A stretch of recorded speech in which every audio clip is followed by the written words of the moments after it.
backtrack. If you ever notice, if you are a drinker, right, like an avid drinker or whatever, like different alcohols give you different types of drunk. You know what I'm saying? Like brown liquor will give you kind of a laid back chill. Tequila, you a wild party animal. I think this is why it's called spirits, because they lower your vibration for almost like a specific kind of spirit to inhabit your body. Because once you consume so much alcohol, your physical body becomes polluted to the point where your soul or your spirit can't dwell in it. So literally it just says deuces, like the old meme with the dude that kind of fucking vanished. He just say deuces. I mean, it's still connected to you. So it's nothing but a tether that connects to your belly button. So it's never really gone. It's just out of the vehicle until that car gets fixed. But in the meantime, you got malevolent spirits who are walking around and they like Ezel and Friday. You know, they walking down the street like, hold on, that's it. Yeah. You know, and they jump in and they take you for a ride. Tall on your feet, later make up the difference. Toss and turn in your sleep.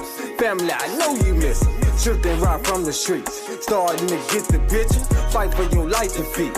Watch how you turn out winning. This shit is easy to me. I pray to God. What's going on, everybody? Welcome back to the Unleashed GodCast. With this third episode in this GodCast series.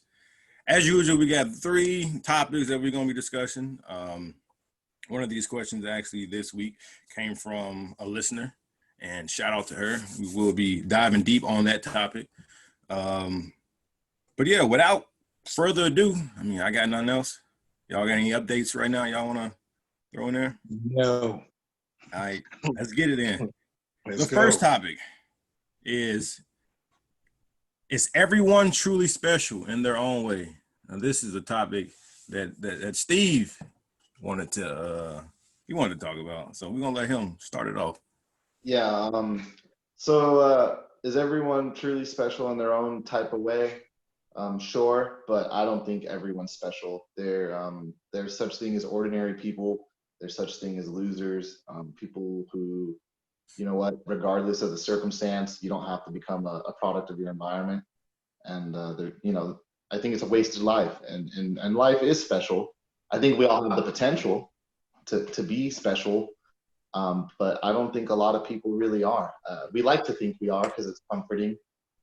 For the same reason, you know, we like to believe in other things that are comforting. So yeah, no, not everyone is special. We're truly not, because there's losers, there's people that there's some people who are just dummies. I mean, just ignorance is bliss, you know, and they're just so unaware, and it's not to speak ill on them, nor do I really, you know, I'm not really gonna force them to take the red pill, but some people choose to also, you know, live the kind of illusion and facade where everything's all, you know, rainbows and sunshines, and that's not life. So yeah, and if everyone was so special, then the world wouldn't have such terrible things going on, right? If we were all like special and awesome and all great. So I say no. Okay. So so when I hear that, I don't know, I feel like your definition of special and mine are different, right? I feel like with this, your definition of it, now you can correct me if I'm wrong, but your definition of special is like, I don't even know how to break it down. I guess you would say like that you are like awesome in a way, you know? Would you agree or no?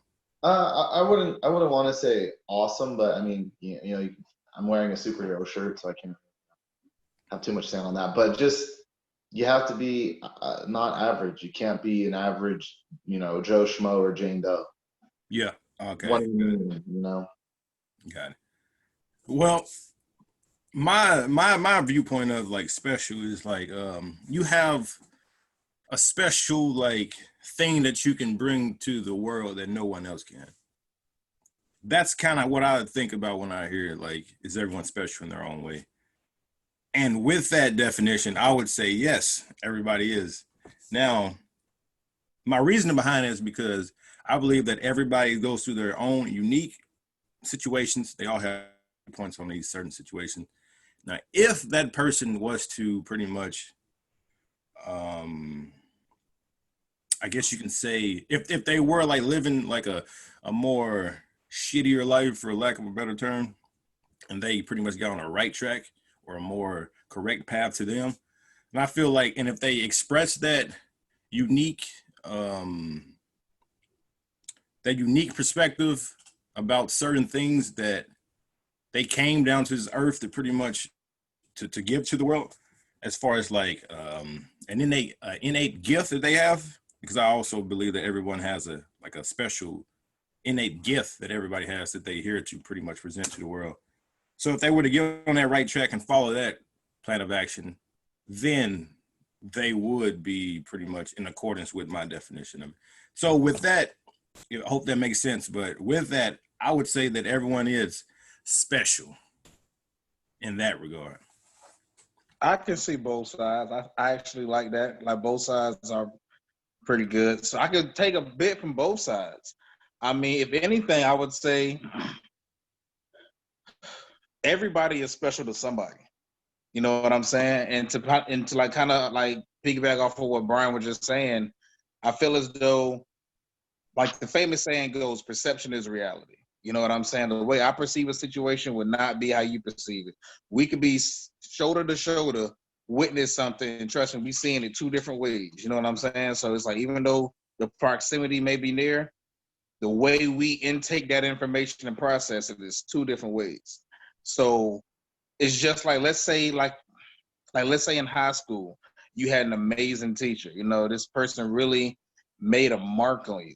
You know, like you done graduated 15 years ago and you still think back about Mr. Johnson and language arts, because, you know, his method of teaching, how he connected with his students, or personally you. To somebody else, Mr. Johnson was ordinary. You know what I'm saying? Because his translation of his perception of reality, it didn't resonate with them, but it teed off from something with you. So if anything, I feel as though everybody is special to somebody. So I guess it kind of does say that, yes, everybody is special in some kind of way. I mean, but then also it kind of begs the question of, based on the laws of probability, with a world population of 7 billion people, can you truly be special? Like, it has to be some overlap somewhere. You know what I'm saying? So I don't know. I mean, there's special and then there's special, right? Like we had coworkers that were like special and awesome, and then we had our special.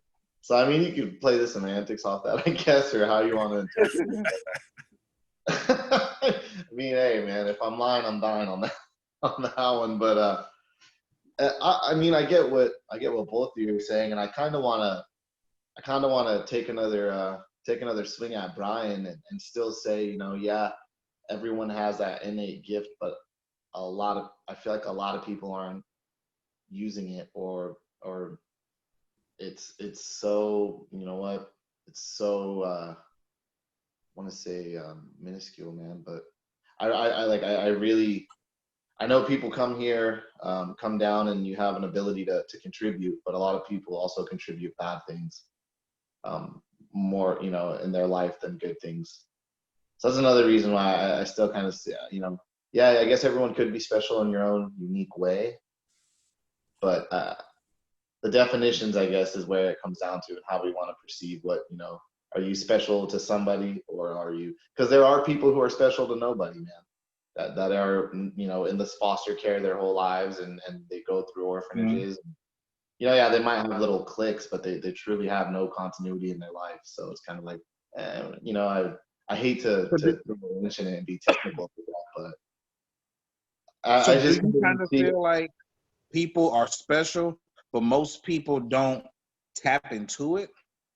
Like, it's like a lot of untapped potential, like in humanity, or? Oh yeah, I guess so. Yeah, that is what I'm trying to say, huh? I see a lot of wasted potential. I can see that. That's my perception of it. Because we know, again, a lot of people from our circle back in the day were like, damn, that's a lot of wasted potential. Like, you know.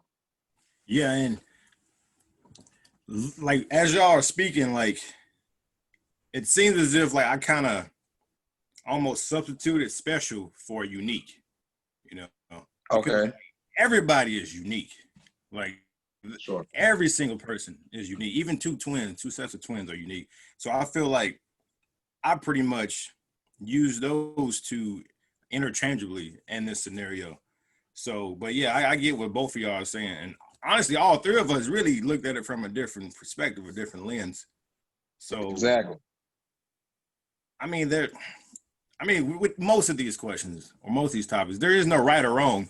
So, but yeah, I still believe that everyone is special or unique. But just like you just got them saying, so it's about if they tap into that though. Yeah. Okay. Because if not, then they just gonna be another sheep, just getting slaughtered.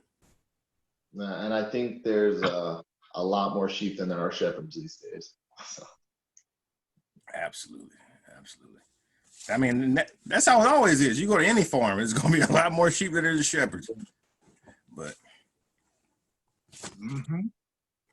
so, is it true? Is everyone truly special their own way? I say yes. Steve says no. I mean, everybody. I say I can see it from both sides. All right, cool. All right, moving on to the next topic. And this is the topic. This is a question that was asked by a listener. Shout out to her. And she asks, are ghosts real? And why can you sense a loved one's presence near you who have already passed? You want to tackle this first, Jared? All right, 2-part questions. I'm about to hit both of them. Right off the bat, my belief, ghosts are real. I believe that they are spirits that, for whatever reason, they have strong ties connected to the physical realm, and they just can't detach. It could be whatever. Like, it could be a house that they grew up in for generations that they are attached to, that they just cannot let go.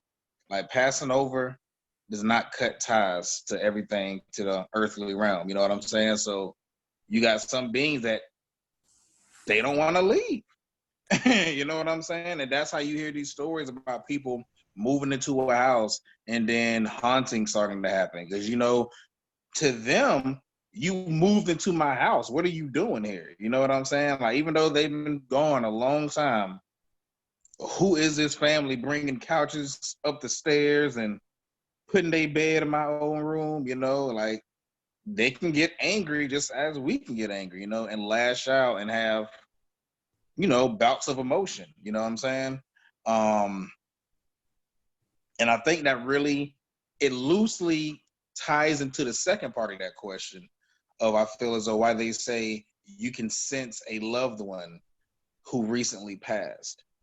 Because at the end of the day, when you pass over, the people who are still left here on earth, yes, they are sad, they're grieving, like, they're just a complete mess.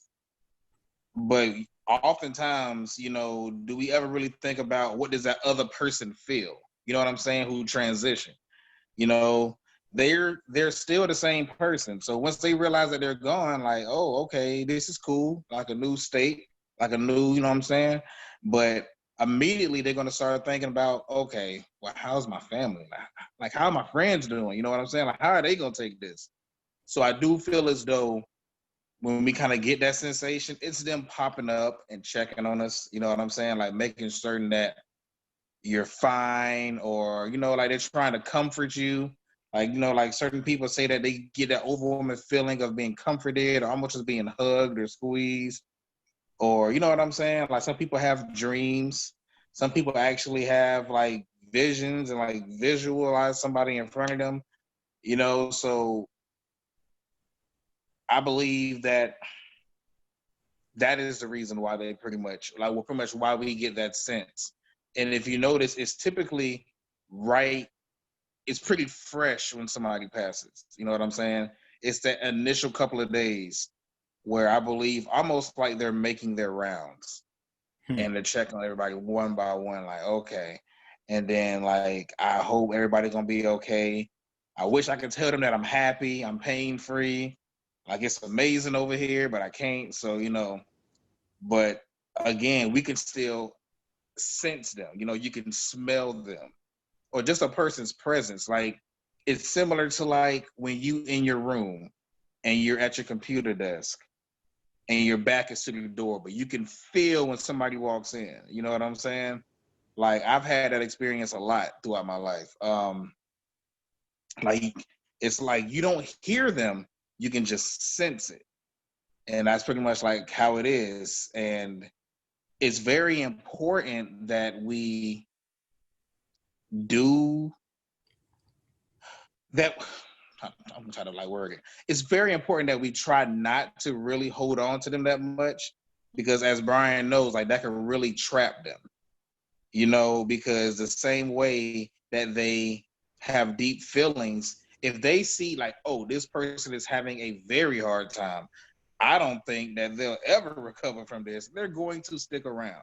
You know what I'm saying? Like they're not going to transition to another level because they're so caught up with watching over you and seeing how bad of a time that you're having. So like that's why it's imperative, much easier said than done, that if you lose a loved one, definitely cry it out, get it out your system, but you also have to within your heart, like let them go. And on that point, I'm gonna pass the torch. Go ahead, Brian. Well, I guess I'll just jump in real quick. So, are ghosts real? That's the first question. And why can you sense the loved one? So, are ghosts real? That's the first one. Absolutely, without a shadow of a doubt. Absolutely, ghosts are real. Like, if everything in the universe is energy, and a ghost is simply a person without a physical vehicle to pretty much navigate through this third dimensional reality. And if everything is made up of energy, energy can't be destroyed and transferred. So that means once his body ceases to vibrate at that frequency where it can pretty much survive on this plane of existence, then that spirit still lives on. It just moves up out of this body. And sometimes these spirits, they don't reincarnate right away. Sometimes they linger around. Sometimes they're so let's say a child dies, right? Quick. Or a child just dies. It doesn't know what's going on. The child can wander around aimlessly looking for their parents or looking for friends and stuff because they don't know what happened. If someone commits suicide, right? If they're so ashamed of the act that they just committed, they might not transition on to the next form. They may stay in this earthly realm, and people can pretty much pick up on them. If someone is murdered, right, and they're so confused as to what happened, they may just walk around aimlessly. Just like Jared said, you're moving someone's house that just died there a long time ago, it doesn't matter. And you can pretty much sense them, or you can see them if you have that sight, or you have certain paranormal activity. It may be because the person is so tied to that location that they don't want to leave. It's no different from somebody passing and they don't want to move on, and they're so stuck on the lower vibration, the lower vibrational activities you can do here on Earth, like hanging out at bars, having sex, drinking, getting high, whatever. Those type of spirits hang around those type of environments because they like that vibration. In fact, when someone blacks out, it's my notion that when someone actually blacks out, they're really under possession. Now that's just my notion. Like, I don't know if that's factual, but I believe that's what's happening, right? But yeah, these entities will hang around these certain areas because they like that frequency. But so answer that question, absolutely, ghosts are real. And how can you sense the presence of a loved one who just recently passed? Just like Jared said, I feel like it's more intensified when they just recently passed. And I believe that's because when they just pass, everybody that knows or gets the message, finds out the information, they're all either grieving or they're all in remembrance of that person. And that's just feeding this person energy. And so with this energy, this person can pretty much do more things in that realm. And so if they come by you, you can feel their presence because they're strong. It's like if you go to a funeral, really, it seems like that's the last time that entity will get that mountain of energy from all the people around, because that many people on that centralized location are thinking about this person who just passed away, and they're getting fed energy because all the attention is on that person or the family that's affected.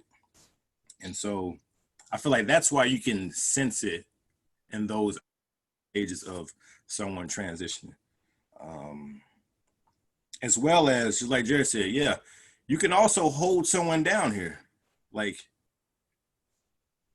from my understanding of it is, if you are so devastated by it, right, and if you can't let them go, you can't accept it, you can actually like put a hold on them, like energetically, like a lock, because you're like binding them to this earthly realm. They also say the same goes if you get like names or like images of this person, that can also bind them sometimes to this plane of existence. So that's another reason why pretty much you can witness ghosts or you can feel the loved ones. And also too, I feel like some of them, they're your guardian angels now, or they're your guardian spirits now, and they can pretty much, they will swoop down and interact with you when you need help, when they feel like you're going through some trying times, or they need to get a message across to you, right? You might just think of them randomly. You might feel this warmth, like energetic blanket just come over you that's just comfort you. And yeah, those are the reasons why I believe that you can sense the presence of a loved one who's recently passed and answer the question if ghosts are real. Okay, so for me, so the first part is, do I believe ghosts are real? I'm not sure, and that's because I'm more of I need to see it, I need concrete proof. So I don't know, and another reason I don't really know is because I have a different outview on ghosts, and that'll be in the second part of the question, that'll be in part 2 for my answer. But I wanted to tackle what you said about blacking out and spirits. So yeah, there is. I wish that I had a computer on the side that I could research it up real quick. But there was a thought that would go that, they call alcohol spirits because as you would drink it, you're actually numbing your subconscious, or that, who you are. I talked about that last week a little bit. When you're doing all those things, you're kind of numbing out who you are. So I think you do open yourself up, and that's why you do dumb things. Mm-hmm. That's why you say dumb things. Because I know y'all witnessed me get wild like that, right? It's just like, dude, what? I've never seen such things from you. We all been there. But yeah, so that's my take on it. But the presence of a loved one, I think it's a little different for me because I believe more in the spirit realm, and I believe more in being able to astral project. And that's based off of my own personal experiences that I wanted to share. And so the 3 dreams, or there's 3 people that I dream about randomly, and there's no rhyme or reason. It's my uncle, and then it was my son, and then recently it was my older brother. And so those are all loved ones. But what's crazy about it, what makes me believe in astral projecting is I believe that I'm so sensitive to some of that stuff that I could kind of, when I need to be, when someone needs to get a hold of me, and that's what happens. And so I'll explain 3 different dreams with each one and why I think it's so real. So my uncle was the first one to pass, and this was when, after I'd had the brain surgery. And every so often, just randomly, I have this dream where it's super cloudy and foggy, and I can't really see anything except for what I'm looking at.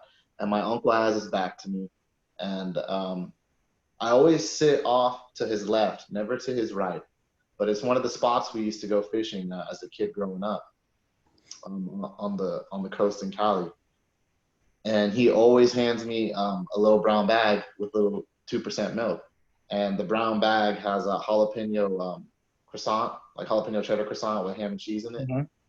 And basically, the conversation, or he will not even acknowledge me until I take the bag. Like that's always how every single time I've dreamed about him after he passed. That's how every dream starts. It's like in order for the dream to, you know what I'm saying? It's almost like you're loading where you left off on a video game or something. Like Mhm. it's that cutscene that has to happen.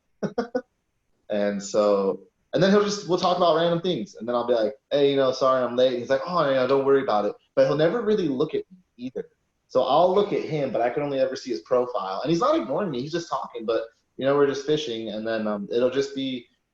Sometimes it'll be random, or he'll just be oh, this and that, and we'll just be laughing.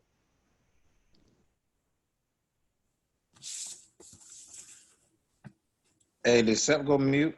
Hey, you mute yourself. Sep, you muted. You muted. Yeah. Oh, when did that happen? Dang, that's your uncle saying don't share this. That's enough. Yeah, that was odd.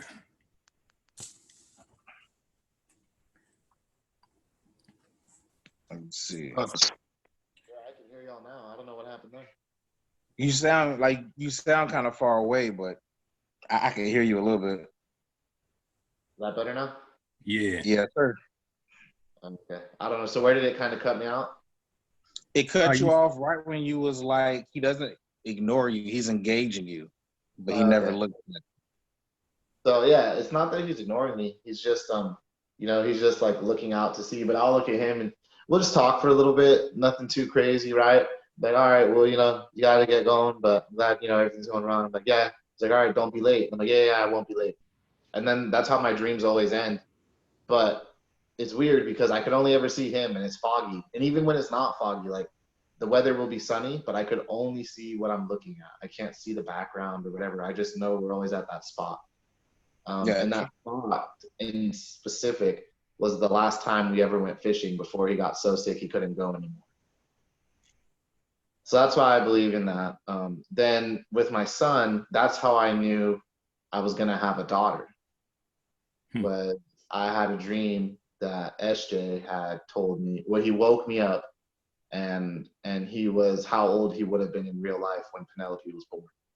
When I had this dream, and my ex-wife and I think we had just found out she was pregnant. We just didn't know the gender yet. And so in the dream, he's like, I'm like, hey, what's the matter? And he's like, oh, my sister won't stop crying. I'm just tired. And I'm like, okay, it's okay, buddy, And that was, I woke up, told her about that, and she's like, oh, okay, so, you think we're having another boy or we having a girl? I was like, no, I'm pretty sure I just got told straight up what happened. Because and that dream was where we at the apartment in South Dakota. Like that's where that dream took place. And every I've only had one or two dreams about SJ like that sense where it's foggy like that, but they always take place in the apartment. And every time it's almost like how old he would have been now. You know what I mean?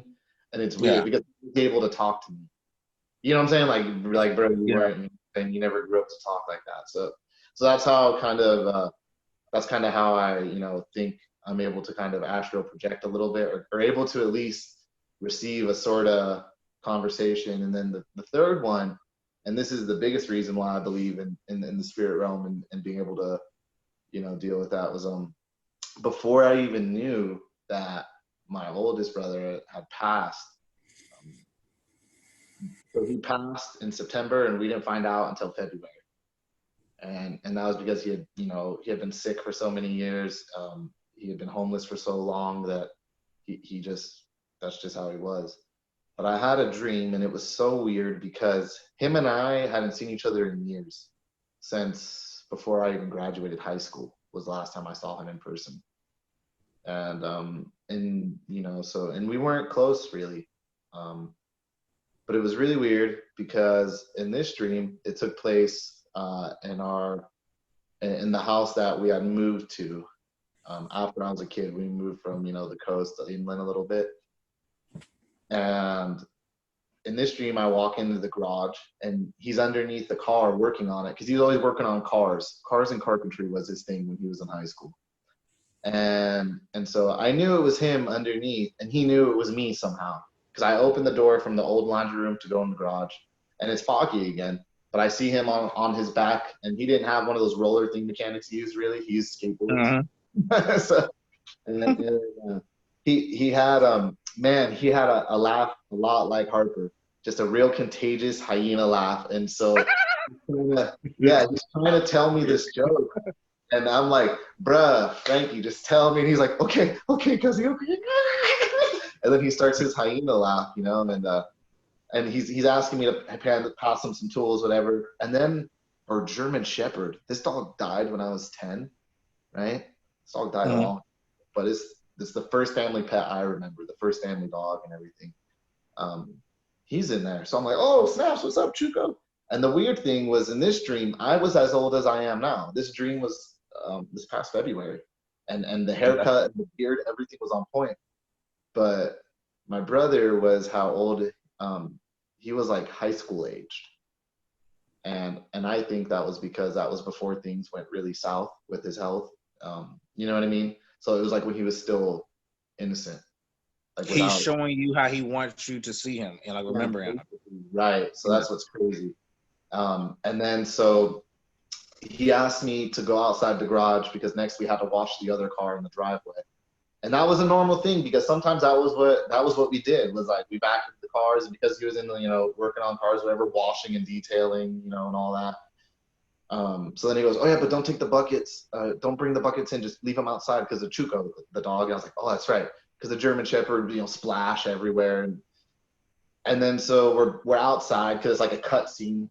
And I can't see him and he can't see me, but we're both like drying off this taller, like a purple or dark gray. It's hard to tell, but it's a darker in color car. And then so we get to the back of it because we're working it front to back, and we were just laughing again, talking about dumb stuff. And then he was like, "Oh, hey, don't be late, man. He's like, you're gonna be late. You gotta go." And I was like, "Oh shit, thanks for reminding me. Thank you." He goes, "Yeah, but I'll just be here, man. I'll just." And that was always his thing. He would always tell you, "I'm fine. Everything's good." And he's like, "But yeah, I'll just be here." He's like, "But okay, I'll talk to you later, cuz I love you." And then I was like, "All right, man. I'll see you later." And so that dream happened, and then some time after that, we find out that he's passed, and it kind of just made me like really. I was like, wow. And I also had so much going on in my own personal life too that I didn't think much of it. The semester was still going on and everything. I was still writing papers for school, and then I was buying this house, and I was moving in March. And I'm telling my mom about this dream, and we're about a mile away. And as I'm driving, I'm telling her about it. I was like, yeah, it's so weird because he had his orange spiky hair, he had his white puka shell, he had his little toothpick, had a white beater, his skater shoes, and the baggy jeans, like not the big Jinko, but the smaller, not the obnoxious one. And my mom drops her phone, and I was like, oh, okay. And I was like, you good? And she was like, yeah. Just we're almost to your house. Just I'll show you when I park. And in the picture, she had just was texting with her sisters because of his passing. It was what he was wearing in that dream I had with Chuko, and in the background it was an old van I forgot we even had. It was that family van we first had when we first moved from the city inland, or the coast, to the small town inland. And it was just like, oh, like, and it just made like, ooh, because that's what he was wearing, and the dog was there, and that was the car that we were drawing outside. And the reason I didn't recognize it is because it had been so long ago. I forgot that car was even a thing. So as soon as we moved, I don't think we had it much longer. When we moved from the city on the coast inland. And so with that, the message that, when I talked to my sister about it, and my mom and my aunts, and it was basically like he was just kind of I'm just the messenger. And for whatever reason, maybe because my sister that he's closest to, that she did the most for him, and nobody could ever, like, you know what I'm saying? Like, if you want to speak ill on anything, nobody can ever say she didn't do anything. And I think maybe it would have been too much, or maybe she would have been so overwhelmed she wouldn't have been able to hear the message and just enjoy it, because it was just such a. And him and I ended on kind of bad terms in the physical realm. You know what I mean? Yeah. There was one of the things, and what made it even weirder, the cherry on top about that, was my aunt texted me about it to check on me, and she's like, hey, I know this has got to be hard, whatever. And when she had texted me, I was in art class, and the reason I had signed up for art that semester was because it was recommended for me. Hey, maybe try something out of your comfort zone, something different. Writing is great, reading and writing is great, but you got to change it up. You got to do something different. And so I'm still actually working on the piece, but I was coming with ideas to make a painting for him. And my aunt texted me, and it was like, how did my aunt know that I was thinking, like, right now I'm in art class? Uh-huh. And it was like, and that goes back to that statistical anomaly effect, where it's like, there's no such thing as coincidence. Nah. That's my favorite thing. There's no such thing as coincidence. No such thing. And I kind of like the Detective Gordon approach on it. You're not allowed to believe in coincidence anymore, right? But yeah, there is no such thing. Because man, what, like, that's just like, man, and all those dreams with my uncle, my son, and my brother, it's all that foggy blurb, where literally, if I'm not looking at them, I can't hear anything else. If I'm not looking at them, it's just fog and like nothing. And when I wake up from those dreams, it's very like, it's like I just kind of like, whoa, like I fell, or like so that's why I do believe in. And so that's why I don't think ghosts are real, because I haven't had like a ghost experience like that, where I could see something like where I could, like on Supernatural, where I could actually like see something, or John Constantine, where I could like see it and think, oh, that's a bad guy, Yeah. Go get a Ouija board.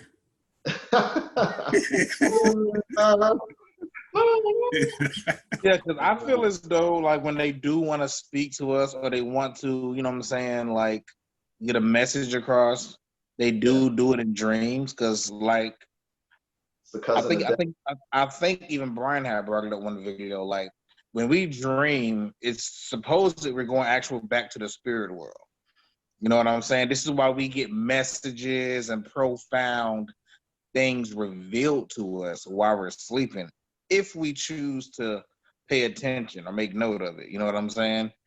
Like, I mean, yeah, like, we all done had them random dreams that seemed kind of pointless, we freaking riding on a horse through the sky, whatever have you. But I do think that they do use that avenue to convey messages, because you're in a subconscious state and it could be imprinted in you. You know what I'm saying? Because it's like, I mean, heck, I had like dreams like that. I mean, like, we touched on the topic like lightly in this video, as well as the other video, well, pretty much last week's video, when you asked, how did I know not to go into the room? Yeah. And then it's like, because, well, like, to give some context to the structure, a few years ago, like, one of my closest friends passed away. He got sick and he passed away. And, and the day it happened, I was at work, and I was going to go check on him because I know he was sick. You know what I'm saying? Like, I just want, like, just touch base. Yeah. So I went to his dorm room, and I'm knocking on the door, and I feel as though I hear the TV on, but I'm not certain, but I think I hear it on. So I'm knocking, no response. So then me, being such close friends with this person, I knew him like the back of my hand. He always leaves his room door open. If he's in there, it's always open. The only time he lock it is if he's gone. You know what I'm saying? So I was like, okay. So I reached for the handle, and then like Seth brought up, how can I know not to go in there? It's like something just told me, like, don't go in there. That's weird. I reached again. Don't go in there. Like, okay. You know, so then, you know, you get that sinking pit feeling. So then I went and I told my leadership, you know, like, hey, I think something's up. Maybe you guys should go look into it. They went into it, and then they made a discovery. So, you know, I took it incredibly hard. You know what I'm saying? Incredibly hard. And then I ended up having a dream, which is kind of weird because it alluded back to, I think it was, if it was not last week video, it was the week before last. I think Brian brought up something about an airport terminal. I think that was the first one. Yeah, it was very crazy because in this dream, it's like the dream starts, and I'm in the airport terminal, and I'm in the part where, you know, you put your stuff in the bin, you take your shoes off, and the bin's going through the x-ray. You know, so all my stuff goes through, and I put in my wallet in my pocket, and I put in my shoes on. And when I stand up and look, my friend is standing next to me. Like, oh, shit. Oh, what's going on, man? How's it going? Man, I'm doing good, man. How you doing? Man, like, you know, I'm doing all right, but we all miss you. You know, and by this time we're walking and we're talking, you know, he's like, well, I'm okay, you know, tell everybody I'm doing okay and stuff like that. And then as you're walking and talking, I can't remember whether I look straight or he insinuates me to look straight. But then you know how when you get to like where you board the plane, you got the chairs around the terminal. Mm-hmm. I look at the terminal and the seat is filled with different various friends.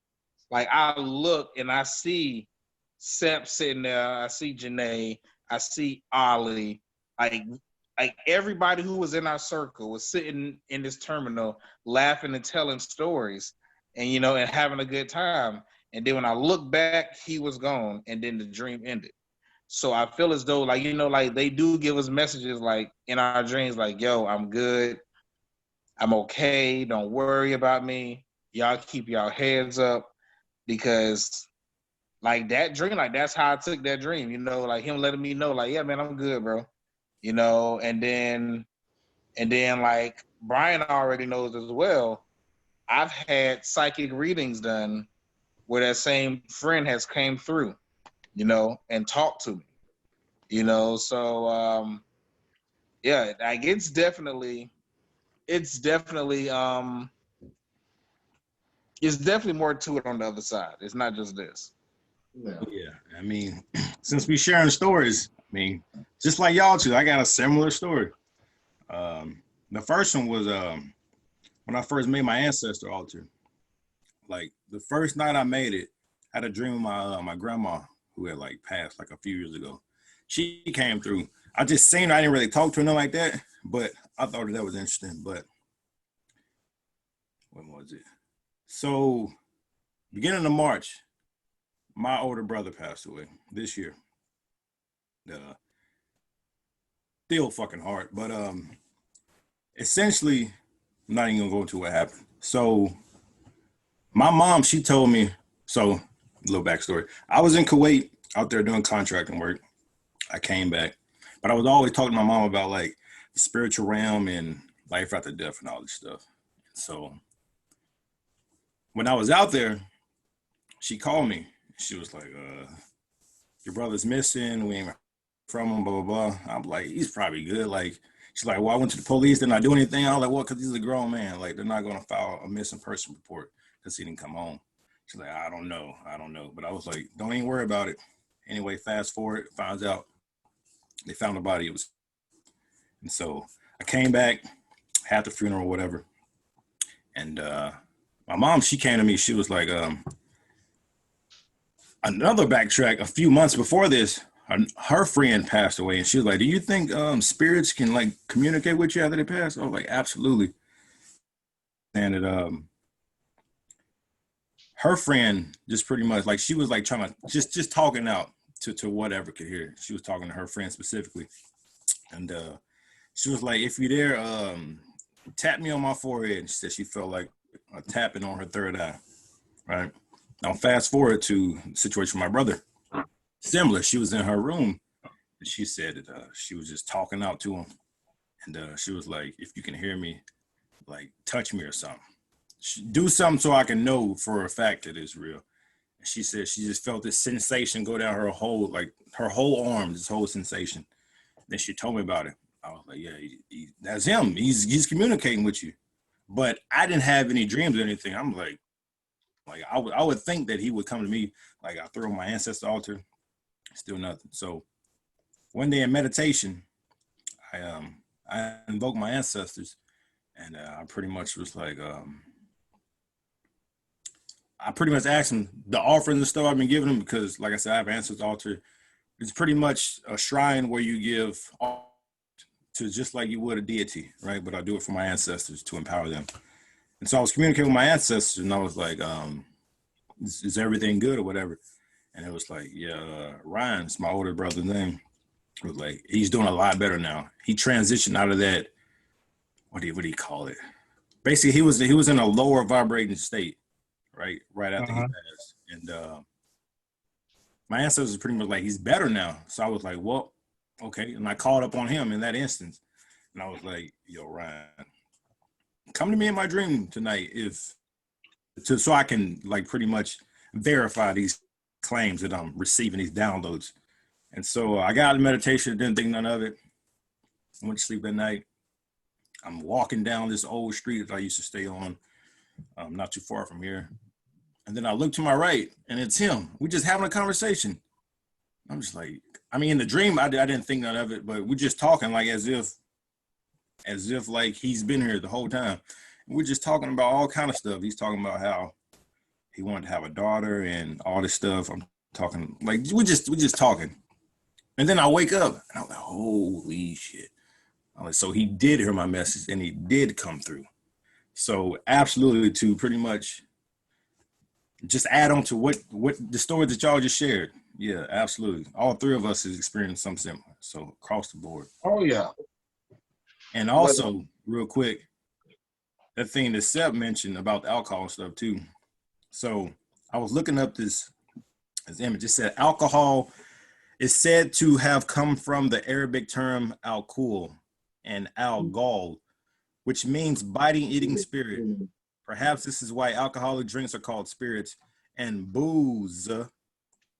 Drinking alcohol is one of the fastest things you can do to lower your vibration, as it's been used as a tool to keep human consciousness at a lower state for thousands of years. Yeah, just wanted to throw that in there. Yeah, like alcohol, definitely. Just like they even said, I even know what article and what website you on, because it tells you like once you drink to a point of backtrack. If you ever notice, if you are a drinker, right, like an avid drinker or whatever, like different alcohols give you different types of drunk. You know what I'm saying? Like brown liquor will give you kind of a laid back chill. Tequila, you a wild party animal. I think this is why it's called spirits, because they lower your vibration for almost like a specific kind of spirit to inhabit your body. Because once you consume so much alcohol, your physical body becomes polluted to the point where your soul or your spirit can't dwell in it. So literally it just says deuces, like the old meme with the dude that kind of fucking vanished. He just say deuces. I mean, it's still connected to you. So it's nothing but a tether that connects to your belly button. So it's never really gone. It's just out of the vehicle until that car gets fixed. But in the meantime, you got malevolent spirits who are walking around and they like Ezel and Friday. You know, they walking down the street like, oh, that's it. Yeah. You know, and they jump in and they take you for a ride. This is how people who go out and they have too much alcohol and then they wake up in the bed with a woman, even though they're married. And it's like, whoa, what the hell is this? You know what I'm saying? Like, I don't know this chick. What the heck, you know? Because a promiscuous spirit took over your body and they lived out their physical fantasy. This is why people get drunk and they get to a point to where, you know, they're angry and a loved one or a friend can look at them. And they was just like, last night, the person I saw in your eyes was not you. Because it wasn't me. Another entity was in my body. Like, this is why people say, like, oh, the alcohol speaks the truth. You know, you have people speak the truth. Yay and nay. I mean, it gives access to nasty spirits to say whatever they want.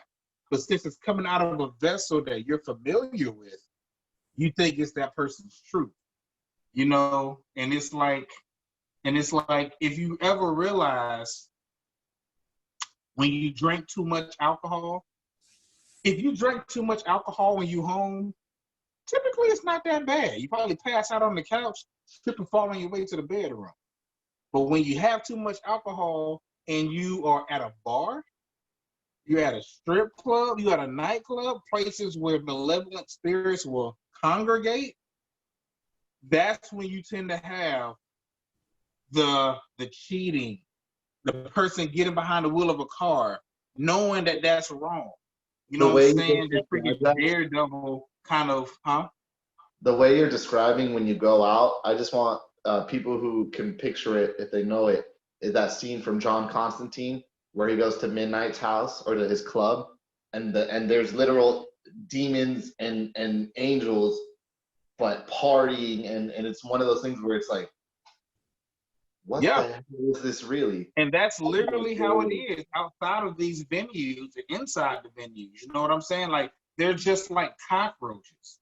And they're just sitting there looking like, okay, who's getting drunk? And then that's how you get these two people who hook up and they wake up next to each other like, who the hell are you? I've never done nothing like this before. You know what I'm saying? It's not a lie. Like, their vessel literally was hijacked. You know what's crazy? What's up? So I'm pretty sure a lot of people can relate. Like, when I'm drinking, I don't really drink that much no more, but when I'm drinking, I know that point. I'm like, if I take one more, I'm over the limit. And I believe just listening, and like, because what all these substances do, alcohol, marijuana, whatever, what it does is lowers your awareness, right? And so just like Jared touched on briefly, like sober, what is it? Drunken thoughts, or drunken words, or sober thoughts. Yeah. So I feel like that's because your awareness is lowering, and when your awareness is lowering, it's pretty much your ability to perceive reality pretty much lowers. I mean, pretty much shrinks, whatever. And so with your lower awareness, you no longer care about the repercussions. So that's when people start saying stuff. But then it gets to a certain level, then that's when it comes in, like you said. Then that's when your spirit, your higher self, or your spirit is like, okay, this vessel is too toxic. It's like a pollutant in there. It's like, I need a gas mask to even thrive in here. I'm just going to leave. I'm pretty much just going to detach momentarily and then let body, and then whatever spirit jumps in there, do his thing. And yeah, just like you said, that's when that other stuff kicks in. Yeah, because your physical body, I use the word as it's too polluted for your spirit to occupy its vessel, but it's more so the alcohol has lowered the vibration so low it can't operate on that frequency. Yeah. But the entities that want to take over are at that frequency. You know what I'm saying? So it's like, I swear, like, it kind of go back to what I said last week. If people start looking at everyday occurrences as spiritual in nature and not just what science tells you, what a blackout is, you know what I'm saying? A blackout is you physically were not present in your body. Something else was driving. You know, I've had situations where I was at that point, and the stuff that's coming out of my mouth and my actions, and I'm just in physical, it's like I'm in a prison in my head. I'm like, this ain't me. Why am I saying this? I'm trying to stop, but I can't. It's literally like a form of possession. Yeah. And you just have to let it ride itself out. You know what I'm saying? And then that's when you come to the next morning, you got a splitting headache, and people are filling you in like, yo, you was tripping last night, dog. Yeah. You was doing this, that, and the third. And it's just like, bro, that's not me. I know it ain't you, man, but last night it was you. You know, so it's like, yeah, because people gotta understand the power of alcohol, man.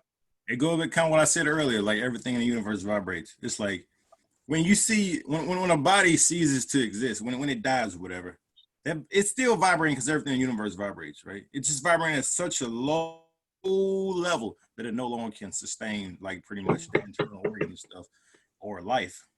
And so those entities that are on that like on a low level frequency, they're just waiting to you to drink that certain alcohol because like Jared said, like they attract certain spirits, right? And whatever pretty much entity is on that frequency, that's just gonna jump in. I'm pretty sure they just outside waiting for you, like fucking what's it, double dutch, just waiting to jump in. They're like, yep, you going, I'm going. And they just jump in your body. You don't know the dudes who go to the strip, I mean, who all go to the clubs and they don't dance, they just sit against the wall and they just people watch.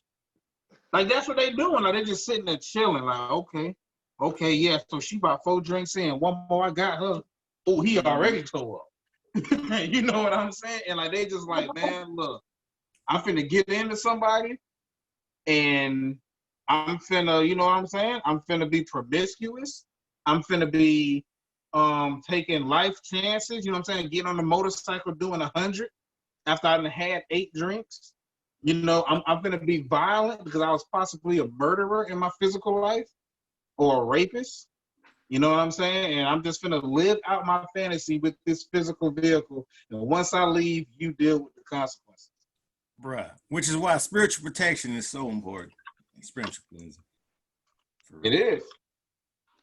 But again, it's kind of like what I pointed out. Like, have y'all ever realized that? Like, if you ever had too much alcohol in the different settings. Like I've had times where I've been sitting at home, not paying attention, watching a football game, and I'm drinking way too much. The most I do is stumble to the room and pass out in the bed.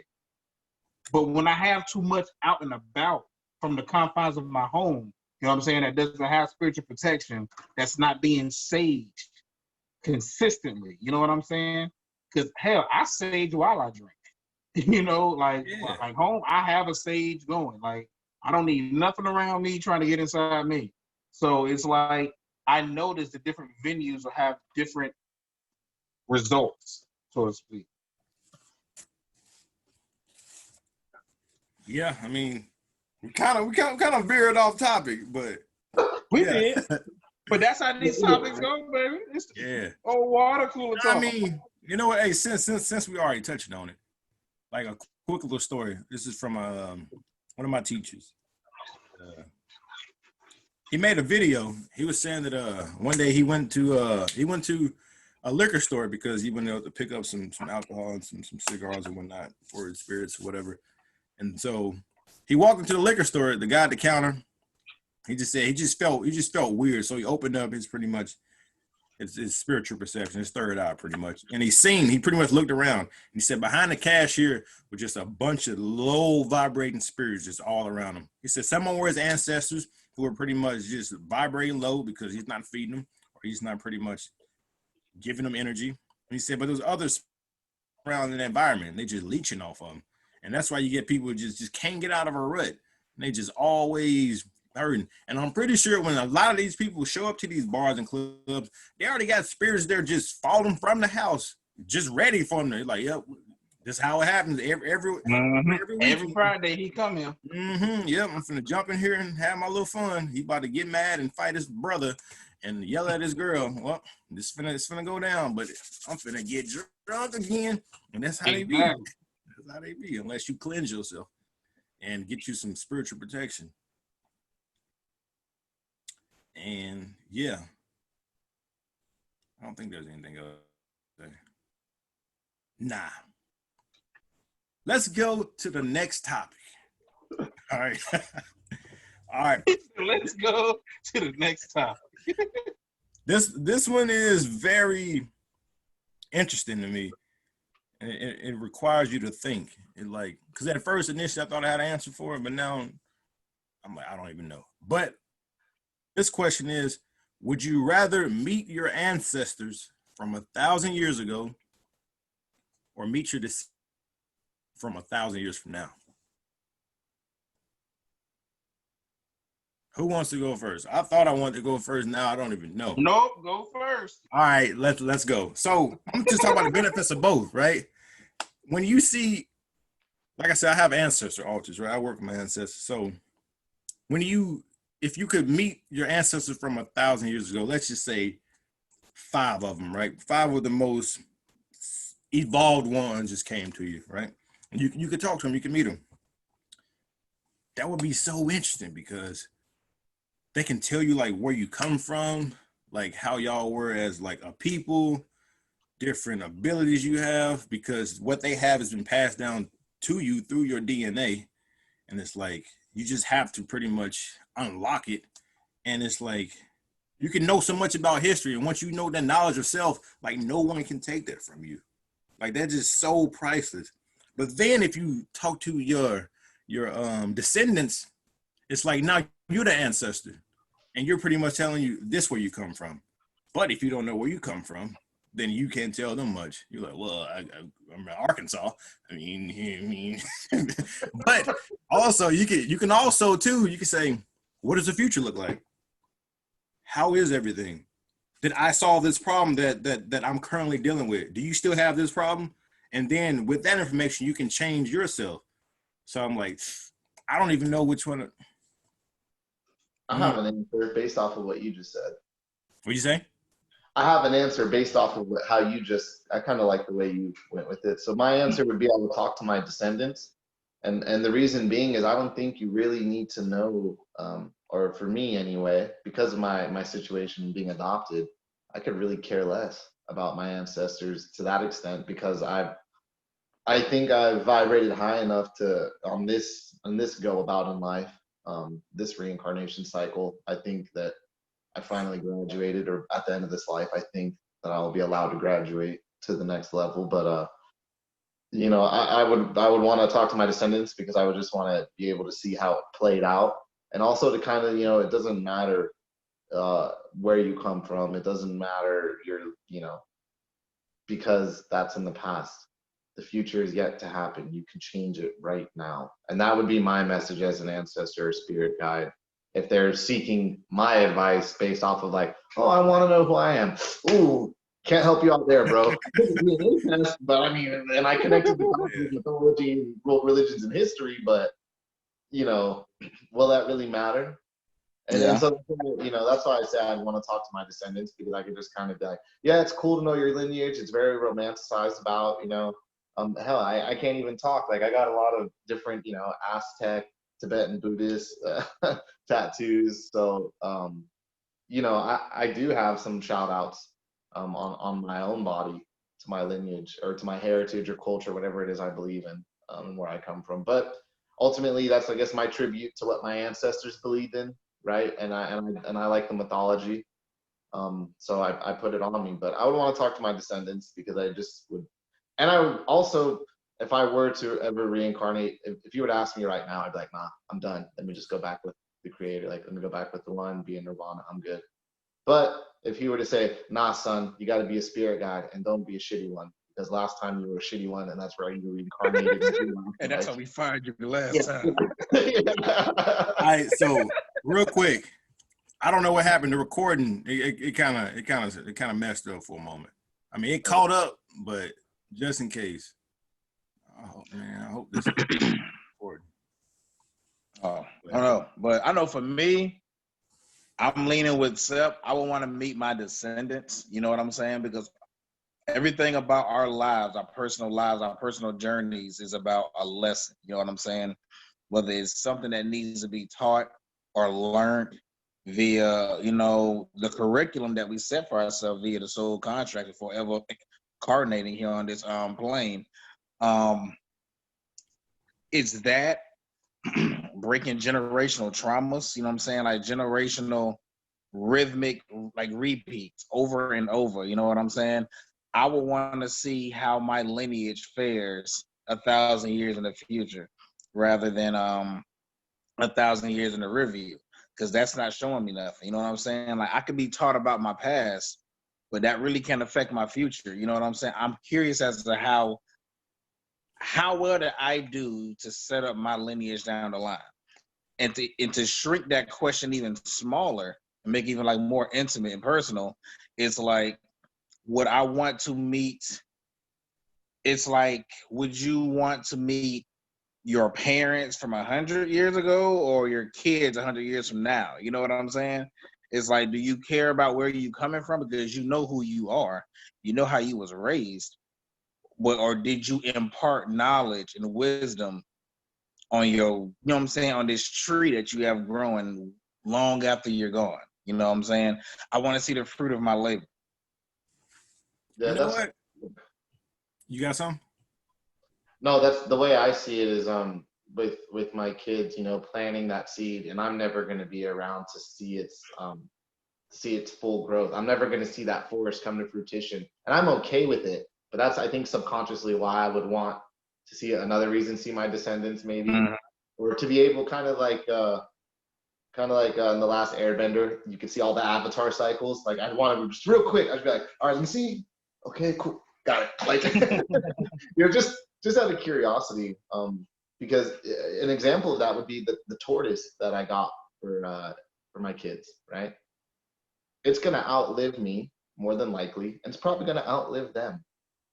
But that's so dope that by the time it gets to my grandkids, it's like, oh yeah, this is from that one crazy. My grandpa's crazy as hell. My dad said, you know, he got it for him, and then now it's mine. And that's another reason why I love that tortoise so much, is because like you know, it's like that. I don't know. I guess like Avatar Roku with his dragon, like it's that pet associated with that spirit in a sense, maybe. So, It's kind of like that one famous saying, and I'm paraphrasing. I could be butchering it, but it's like, selfless is the man that plants a tree that will never lie in its shade.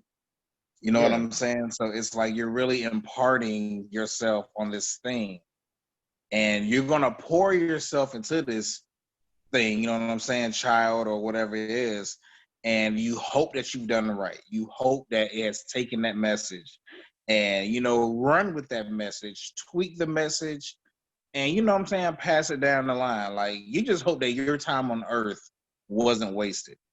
You know what I'm saying? Like, you wasn't a blip on the radar. Like, we could have cut this section out and we would have still got, you know, like, you don't want to be that guy. So, I mean, I can see the benefits of seeing both, because maybe by reading your ancestors, you can alter your trajectory. You can see where they feel as though they failed or faltered. And you can, you know what I'm saying, alter your teaching methods or what you place your focus and premium attention on. But I also feel as though I don't think that can outweigh of like, I want to see how everything happened. Like, where did the chips fall after me? You know what? So I'm looking at, like, let's say you can just go into like a meditation or like a time machine. You can go see your ancestors or your descendants, but you come back to this present moment. I'd rather go see my ancestors, and here's why. Because what they give me can benefit me now. Like I said earlier, okay, we come from these type of people. I have these type of abilities within me. These are the issues that they've been dealing with this long. I can come back to them now and work on these things. If I go into the future and they're telling me what's happening, I might come back now because I've had readings done about the future. I come back to the present moment. The future has yet to come, and then I alter it because just having that knowledge of it. It's almost like the butterfly effect. It's like, well, you got knowledge of it now. If you do anything that you weren't going to do before you had that knowledge, you're going to change that future. So I feel like if I was to be able to talk to them and say, like, pretty much, I don't know, just hear a bunch of good stuff, a bunch of positive stuff, I might, like, you're going to relax a little bit. You're not going to work as hard. Something's going to change within you because you have that knowledge. But also, if you hear that the future is shitty, you can do something now and it motivates you to make it better. But I'm still going to go with the ancestors because, like I said, I can take what they give me and bring it here and do something with it without worrying about changing anything in the past. I can dig it. I think if I were to do the ancestor thing, because the way you kind of phrase that kind of puts into like a different context as well, you know, because the question was, would I want to meet you know what I'm saying, like 1,000 years ago ancestor, 1,000 years future, you know, but you pegging to a point of how can it benefit you now? I didn't look at the question like that. You know what I'm saying? And looking at it in that context, I can see that. You know what I'm saying? So they can tell you if you're on the right path. Like, yeah, you go on the right path, or no, we went down that path. You may want to tweak it up like this. I can kind of get it because then that ultimately will benefit your descendants. Mm-hmm. What you about to say, Steve? No, nothing really too. It's kind of basically what Jared was getting at. Well, so y'all would go with the descendants. I would go with the. I will go with the answer. So y'all will go with the descendants. Okay. I got it out. Remember? Yeah, I think if I imagine the way you talked about it, so I painted the picture a little bit with Constantine when we talked about, the spirits ready at the bar, whether good or evil, just ready on standby. The way that you were talking about it, I kind of pictured it like if I were to go see my ancestors, I would have too much of a T'Challa moment where I'd be like, "You idiot," I'm dealing with you. Like, You just yelling at them. Yeah. That's what I'm saying. Like, I wouldn't want to come in too hot like that, man, because I'd get there and be like, all right, for real, word, I got clean. I mean, but if you think about it yourself, you can get that same response from your descendants. You pop up and they slap you. For real. So you the one. Mm-hmm. Yeah. Hey, knowing me, that's probably. No, but that's just how I imagined it when you said it, and that's why I was like, I wouldn't want to do that. I want to be able to be like, look, none of that matters. It's all cute. It's all romantic to know. I don't even know. We're mixed. Okay, deal with it. However, this is what matters. And then it would be, those things where it's like, this is really all that matters. You can change this. You can do this. And I would even want to, and the reason I say that is because I think the life that has played out for me so far is so many times where it's like, what are the, and even now it's like, oh, there he goes again. No, he's going to be all right. No, we don't know either, but he'll be all right. Oh, he's going to get in trouble. Like, you can't say that word. Yo, sidebar. I was talking about this with my homework the other day. Why do you think time speeds up the older you get? It's like when you're young, you got all the time in the world. But as you get older, it's like shit just lightning fast. I think because the sand from your hourglass starts going. And as we become older, we know, as we see, the way I see it, the way we see people die, and we have all, in our own personal lives before, during, and after, have been to way too many funerals for our age. So because we've seen it, I think we appreciate it. We appreciate how precious life really is. To lose people, younger, older people, we should never lose. We deal with the trauma of that, right? That vacuum seal effect. So we become more aware of how precious it is, as opposed to someone who just never has to deal with that. You don't really tell. That's how I know people have had something traumatic. For me, is like how willing you're often to be like, I love you, bro, or hey, I love you too, dog, whatever it is. Because it's like gay, but in reality, it's like, nah, for real. Like it can happen because it's happened to us, where we never knew that would be the last conversation or that. You know what I'm saying? I think that's why. It would seem like though with that, when you're going through hard, difficult shit, time slows down. It's like if you're doing a plank for a minute, that's the longest minute ever. But if you say you didn't have all experience you have, that's when the shit flies. Yeah, I think it kind of ties in with what Sep said. Like, I think as you get older, you tend to you see the realities of life. You know what I'm saying? So you tend to start to appreciate it more. You know what I'm saying? Like, you start losing, and it's kind of a crazy, kind of like almost like a morbid way of looking at it. But as like a child, and as you get older, you see death. And I'm not even talking about like death in the sense of like young people, but like older people. It's almost like you start to look at life as like a conveyor belt line, and dominoes are falling. Like, boom, okay, they passed.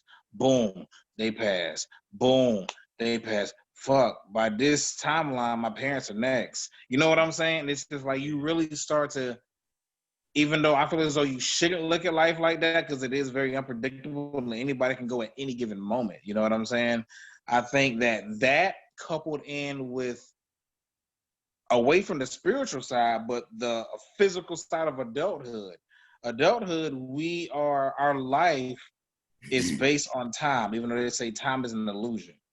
You know, everything that we do is time.